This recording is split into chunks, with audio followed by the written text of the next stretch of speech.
Viewers, পরকীয়ার পরিণতি শেষে কি হয় আপনারা সবাই বুঝতে পেরেছেন। এখনকার জামানায় ছেলে মেয়ে মেয়ে ছেলে বিবাহিত সবাই কিন্তু পরকীয়ায় আসক্ত। পরকীয়ার এক কথায় খারাপ জিনিসের ভালো কখনোই হয় না। অতএব আমরা পরকীয়া থেকে দূরে থাকব আর সবাই সাবধান হব, কখনোই কাউকে ঠকাতে যাব না। আজকে আমি আমার স্বামীকে ঠকাতে যাব, কালকে আমি নিজেই ঠকে যাব।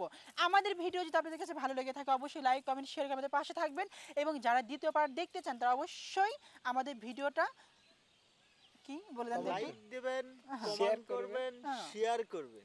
হ্যাঁ আমি ভুলে গিয়েছিলাম, আমার ভাইরা বলে দিয়েছে।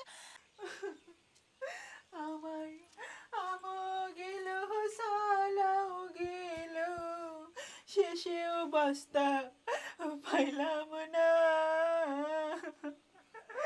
আমার এটা কি সর্বনাশ হয়ে গেল। এবার শ্বাস ফেলে যাচ্ছে।